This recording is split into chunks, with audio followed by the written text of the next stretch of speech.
Innal hamdalillah asyhadu an la ilaha illallah wahdahu la syarikalah wa asyhadu anna Muhammadan abduhu wa rasuluhu alladzi la nabiyya wa la rasula ba'dah sallallahu wasallam alaihi wa ala alihi wa sahbihi wa man tabi'ahum bi ihsan amma ba'd. Babu tahrimi taswiril hayawan, bab haram menggambar hayawan makhluk hidup. Tapi makhluk hidup yang dimaksud dalam hadis itu dua, manusia dan hewan yang ada ruhnya. Kalau dalam biologi kan tumbuhan juga pohon makhluk hidup, tapi dah nggak ada ruhnya pohon dan tumbuhan mah. Ini al-hayawan di sini yang ada ruhnya, yaitu manusia dan hewan atau binatang. Haram menggambar hayawan makhluk hidup fi basautin dalam hamparan, au hajarin atau batu, au thawbin atau baju, au dirhamin atau dirham, uang keping, au mikhaddatin atau wadah, au dinarin atau dinar, uang keping emas, kalau dirham uang keping perak, au wisadatin atau wisadah. Wisadah di sini yang dimaksud bantal yang dipajang atau bantal yang diistimewakan, karena nanti ada hadisnya. Wisadah dalam bahasa Arab itu bisa juga jok ya, atau keset. Kayak keset kalau dijadikan jok yang diduduki atau keset itu boleh. Wa ghairi dzalik, dan selain itu. Wa tahrimit ittikhadis surah, dan haram memasang gambar. Kalau tadi menggambar, kalau sekarang memajangnya. Tidak menggambar, cuma kita memajangnya. Fi haitin, di tembok, di dinding. Wasitrin, di tirai, hordeng ya. Wa imamatin, sorban, kalau sekarang topi. Wa thawbin, baju. Wa nahwiha, dan semacamnya. Wal amri bi itlafis suwar, dan perintah menghancurkan gambar-gambar tersebut, merusak gambar-gambar tersebut. Surah dalam hadis itu artinya yang berbentuk, bisa 2 dimensi, bisa 3 dimensi. Kalau 2 dimensi berarti gambar, kalau 3 dimensi berarti patung, berhala, segala sesuatu yang berbentuk hewan atau manusia. Dan di kajian para ulama di kitab-kitab, saya tidak menemukan adanya ikhtilaf. Bahkan larangannya juga larangan yang keras. Maka dari itu Imam An-Nawawi di sini memberikan judul tahrim, haram. Jadi ini tidak ada perbedaan pendapat tentang keharamannya.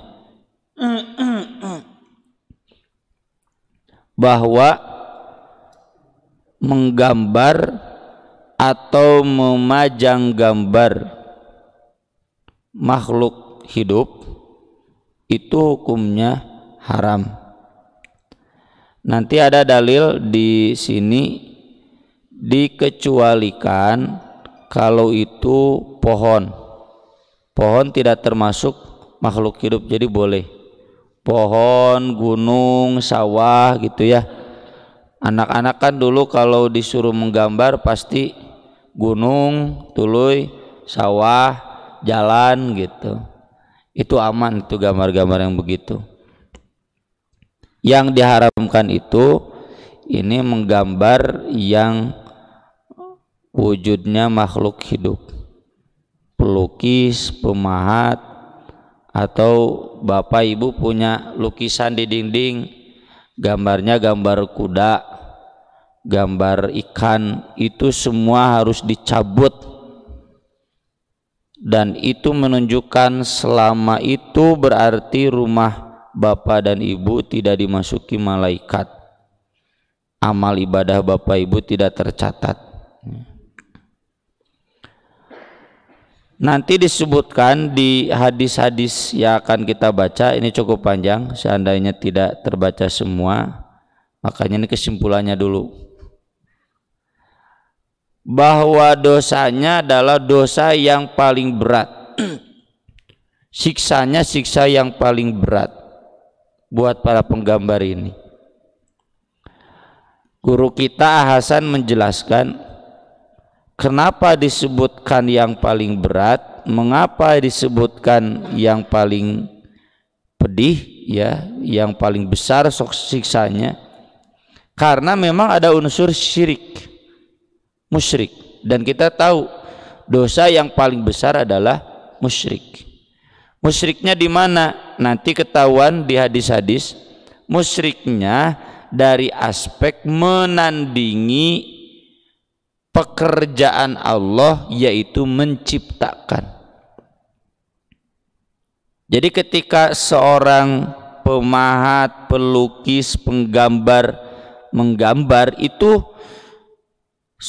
diakui atau tidak sudah ada keinginan, perasaan untuk menandingi penciptaan Allah Subhanahu wa taala. Maka dari itu nanti di akhirat dia disuruh untuk meniupkan ruh kepada gambar yang dia buat itu.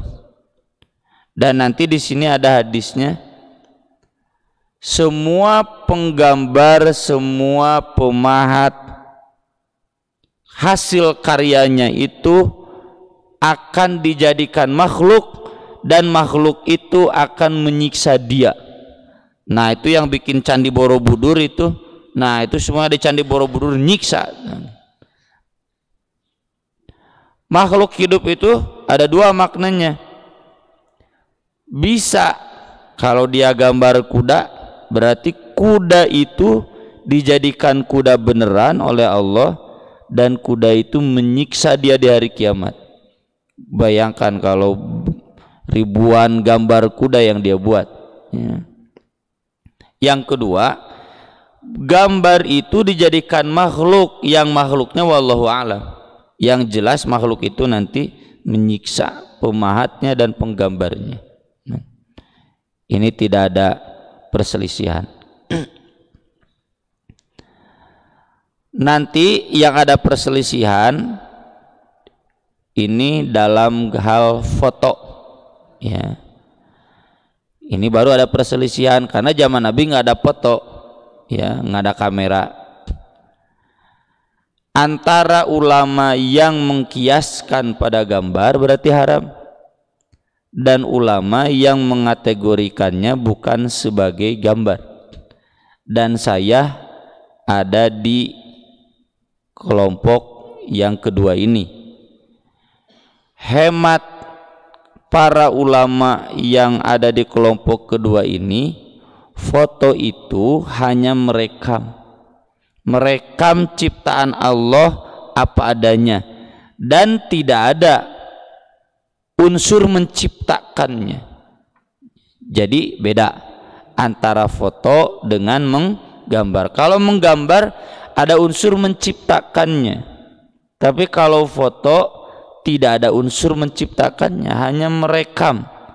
Dan kalau foto haram berarti video lebih haram, ya. Video apalagi bisa bergerak, ya. Dan oleh karena itu yang lebih selamat tentu foto, video itu tidak termasuk yang dilarang, kecuali kalau foto itu sudah tasabuh dengan pelukis, dihargai sebagai karya seni yang sinematografinya apa itu ya, yang seniman di fotografernya itu, fotografinya itu merasa sudah menciptakan satu karya cipta yang istimewa. Nah itu di sana ada tasabuhnya baru. Hati-hati, fotografer ya tong sacepret-cepret kemudian merasa ini sebagai karya sendiri, ya kan ada. Apalagi sekarang zamannya Instagram, ya. Dulu ada lomba fotografi, sekarang juga masih banyak. Seakan-akan fotografer itu dituntut untuk menciptakan satu karya yang sama derajatnya dengan karya lukis, karya gambar. Nah yang seperti itu maka hukumnya tasyabuh haram. Tapi kalau foto hanya sekedar identitas, ya identitas orang kan, saya sendiri kalau lihat WhatsApp ada yang nanya namanya ada, fotonya nggak ada, jadi nggak kenal kan, ya, kadang malas jawabnya, apalagi kalau namanya juga abal-abal. Ini lebih kadang jengkel juga, ini siapa yang nanya, nggak tahu ya. Jadi foto untuk mengidentitas siapa kita itu boleh, silakan. Tapi kalau nanti foto-foto itu juga untuk pamer, nah ini nanti masuknya hukum pamer yang sudah kita bahas, hukum riya, hukum syuhroh, berbangga diri, memperlihatkan diri dengan kelebihan yang dimiliki, padahal kelebihan itu bukan hasil dia tapi Allah. Ya, bapak ibu pamer dengan mobil baru bapak ibu, ya, pamer dengan wajah yang pas-pasan, karena dan nugelis nu kasep pas-pasan, ya. Pamer dengan wisata, ya ini saya orang lain sedang susah pandemi ini wisata, pamer foto-foto, yang begitu nanti masuknya hukum pamer. Pamer itu bagian dari sombong, ya. Sombong itu kita sudah tahu, jangankan yang banyak gambarnya satu pun yang seberat dzarrah, seberat debu, kesombongan, kepameran tidak akan masuk surga. Soalnya ketika semalam saya share, Ustaz gimana hukumnya selfie-nya? Ini selfie buat apa? Ya. Kalau selfie kulantaran nu moto, ya kita butuh foto, ya boleh, silakan. Kan saya pribadi juga ingin tahu, ya. Misalkan Ustaz yang di sini, Ustaz Profesor Maman itu, Ustaz Wawa itu, siapa sih, yang mana istrinya, mana anaknya, mana cucunya?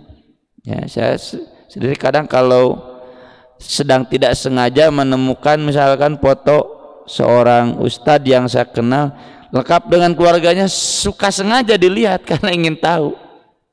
Kalau hanya makan begitu nggak apa-apa, tapi kalau pamer, wah itu tiap hari ganti, buat apa? Ya. Kalau tiap tahun ganti karena ada cucu baru, anak baru, ya nggak apa-apa lah.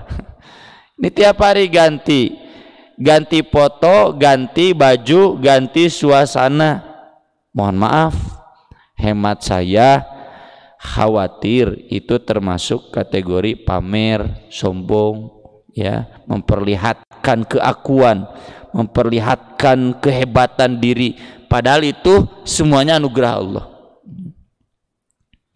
Kemudian nanti ada pengecualiannya. Tadi kan saya jawab satu, sepakat haram untuk makhluk hidup, manusia, hewan, kecuali pohon.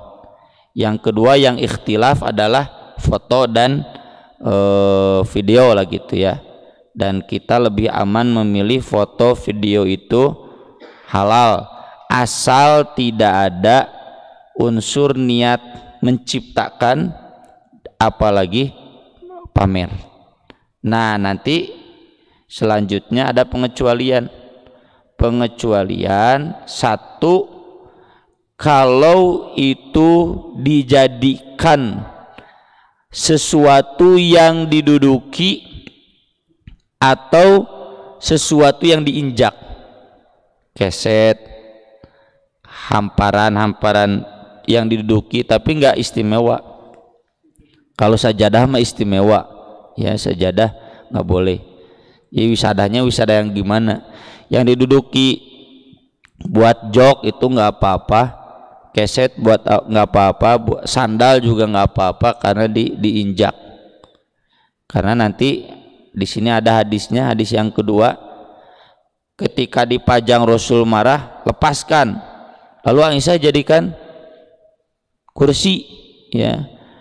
Kursinya nggak seperti kursi kita istimewa, kursi biasa buat diduduki, nama jojodog lah gitu ya. Maka Nabi tidak marah, dijadikan keset tidak marah. Maka dari itu di judul juga saya tulis memajang, apakah gambar itu dipajang atau tidak. Kalau tidak dipajang, hanya diinjak, direndahkan, tidak apa-apa.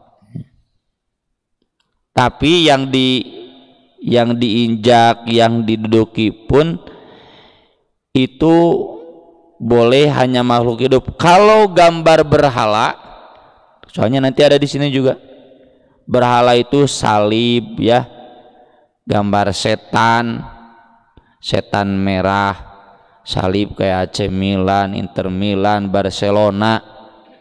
Itu meskipun dijadikan keset, dijadikan hamparan, dijadikan sendal, nggak boleh.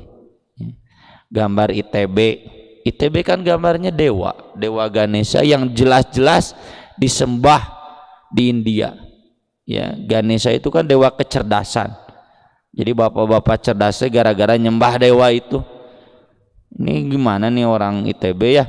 Mohon maaf, usulin dong, ganti usumna, ganti gambar ya nama, ganti logo. Tuh logo berhala pasang di jaket, pasang di kaos. Itu jelas dipajang, harus dilepas itu. Tuh bapak-bapak sering saya menemukan yang ke masjid pakai kaos MU, pakai kaos AC Milan, ya. Atau saya lihat santri spray simbut, ya. Saya sering inspeksi di asrama, ketemu tuh yang termenan, cabut, laan, tilepan, bawa ka ditu ka Sukabumi, kirimkan ke Sukabumi cete nu anyar, bejakeun cek ustad teu meunang. Seharusnya bukan cek ustadnya, cek dalil, ini emang ngarah nguatan weh.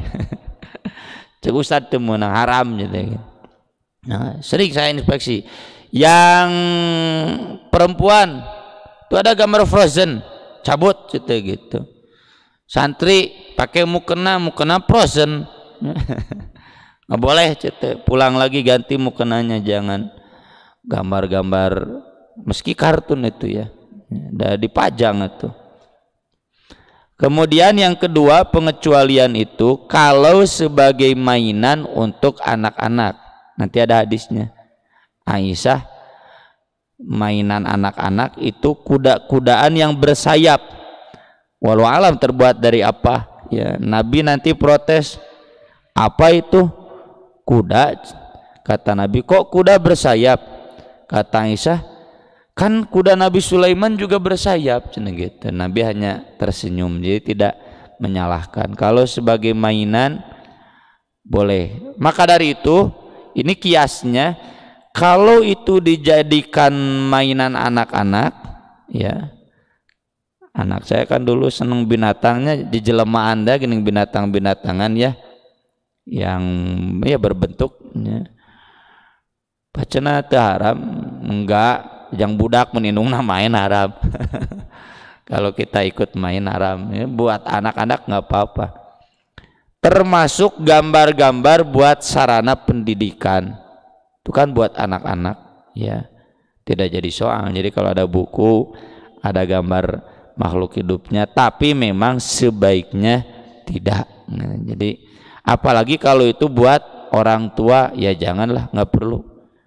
Ini buku-buku yang mahal juga nggak ada gambarnya, ya, buku-buku Harry Potter kan nggak ada gambarnya kecuali di sampul di teks itu buku-buku yang mahal tuh begitu, yang serius, jadi nggak usah memaksakan diri ada gambar. Novelnya novel remaja janganlah. Yang dibolehkan itu hanya buat anak-anak, termasuk di dalamnya pendidikan. Kalau novel dan lain-lain kan itu keperluan pendidikan. Apalagi bapak-bapak sudah tua masih senang komik Shinchan ya. Soalnya saya punya temen udah segede gini, udah umur hampir 40 masih senang komik Shinchan, komik Avatar. Cinga tuh geus kolot mah ya. Buang tuh, kecuali ya buat anak-anak menjadi soal. Apalagi kan komik-komik yang seperti itu mendegradasi akidah, mendegradasi syariat. Itulah kurang lebih kesimpulannya, panjang ya. Kita baca hadisnya. Yang pertama dari Ibnu Umar radhiyallahu anna Rasulullah sallallahu alaihi wasallam maqal innal ladzina yasnauna hadhis suwar, sesungguhnya orang-orang yang membuat gambar-gambar ini, yang membuat patung-patung ini, yang membuat replika-replika ini, yu'adzabuna yaumal qiyamah, akan disiksa pada hari kiamat, yuqalu lahum, dan disuruh mereka, ahyu ma khalaqtum, hidupkanlah apa yang kalian ciptakan. Nah ini jadi yang jadi haramnya itu menciptakannya itu ya, menandingi penciptaan Allah yang itu hak Allah semata. Qulillahu khaliqu kulli syai wa huwal wahidul qahhar, satu-satunya hanya Allah, nggak ada yang lain. Maka kalau berusaha menandingi, itulah siksaannya, disiksa. Dan ini tadi yang menggambarnya, yang membuatnya yang disiksa. Nanti ada yang kedua, yang memajangnya juga. Bapak tidak menggambar tapi memajang, nggak boleh. Wa an Aisyah radhiyallahu anha qalat qadima Rasulullah sallallahu alaihi wasallam min safarin. Rasulullah sallallahu alaihi wasallam pulang dari safar. Wa qad satartu sahwatan li bi kiramin fi tamathil, dan aku memasang tirai ya yang di sana ada gambar-gambar. Tamathil itu bisa gambar berhala, bisa juga gambar secara umum, gambar makhluk hidup. Ini artinya sejak zaman Nabi Pak yang namanya motif, gambar, lukisan, pemahat sudah ada ya. Kalau kita punya baju batik, asal di baju batiknya nggak ada makhluk hidup, nggak apa-apa, zaman Nabi juga sudah ada. Falamma ra'ahu Rasulullah sallallahu alaihi wasallam talawwana wajhu, ketika Rasulullah pulang ke rumah sedang capek, lalu lihat tirai yang bergambar makhluk hidup itu, Rasul langsung merah wajahnya, ketahuan marah beliau. Kata beliau, ya Aisyah, hei Aisyah, asyaddun nasi adzaban indallah yaumal qiyamah, orang yang paling keras siksanya dari Allah pada hari kiamat, alladzina yudahuna bi khalqillah, orang-orang yang menandingi, yang menyamai penciptaan Allah. Kalau tadi Rasul tegas menyatakan yang disiksa yang menggambarnya, kalau di sini Rasulullah mengingatkan itu kepada Aisyah yang juga memajangnya, maka berarti haram menggambarnya, membuatnya juga memajangnya.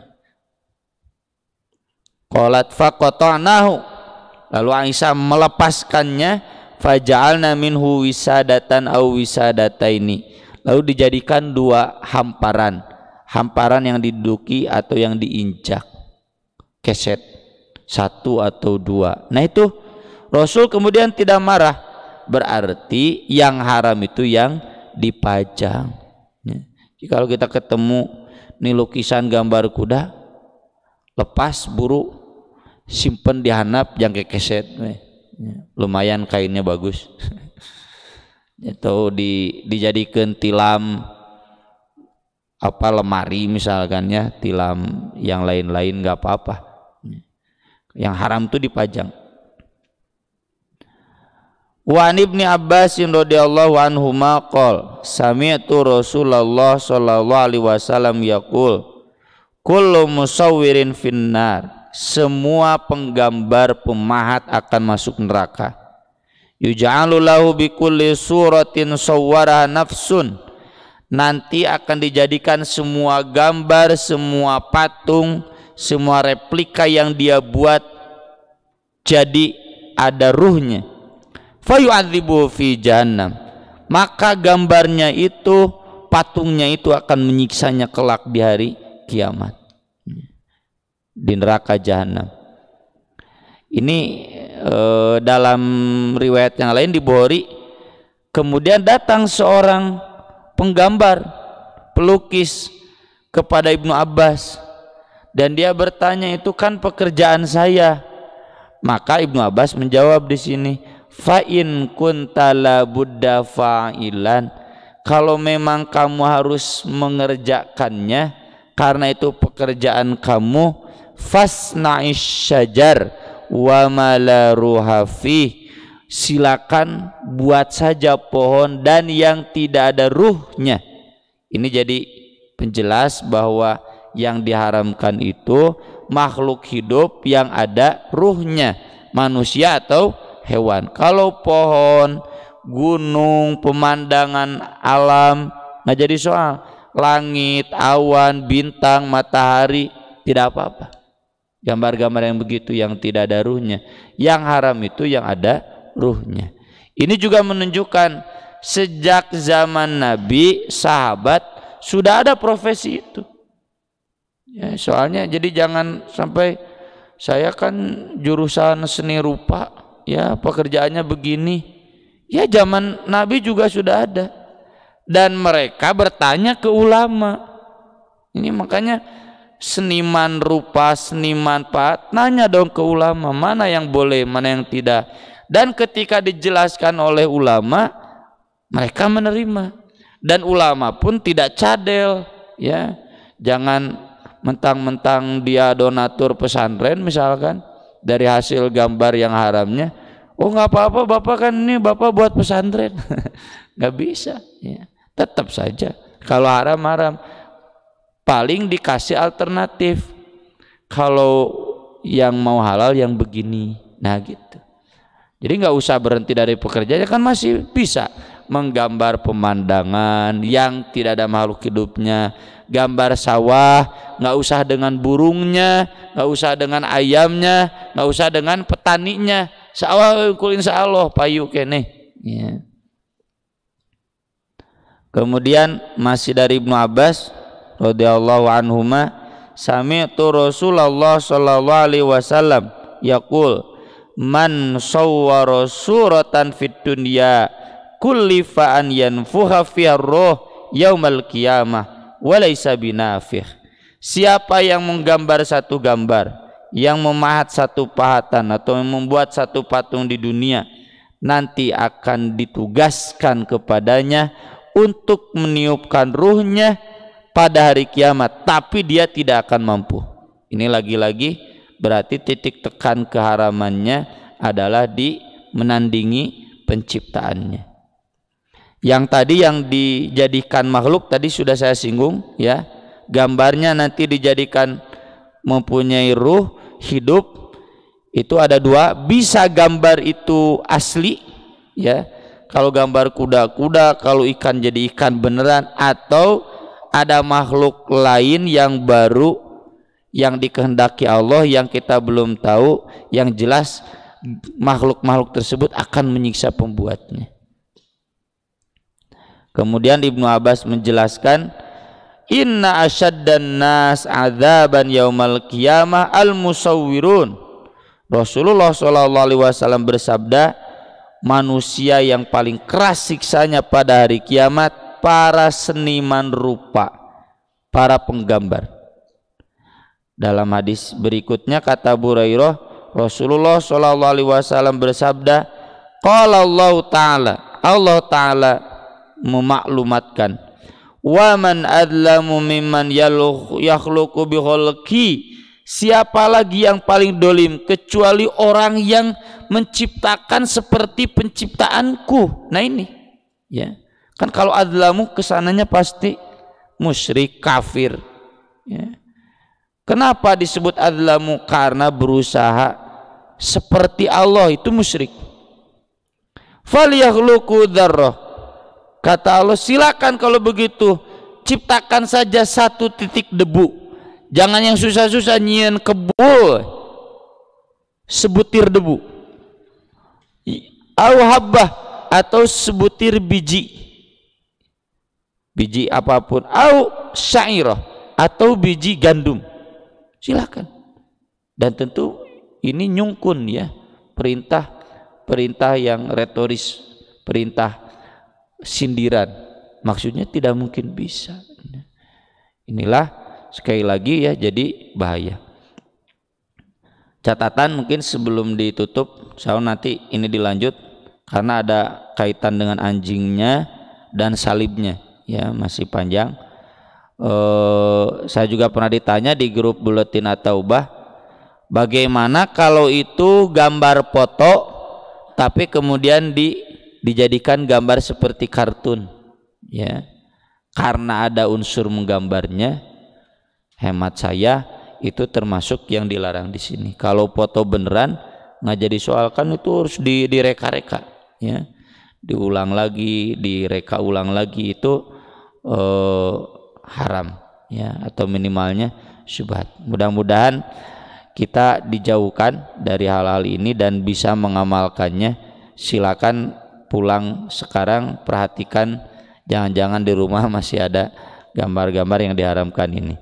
Aqulu qouli hadza wa astaghfirullah li wa lakum. Subhanakallahumma bihamdik asyhadu an la ilaha illa anta astaghfiruka wa atubu ilaik. Wassalamualaikum warahmatullahi wabarakatuh.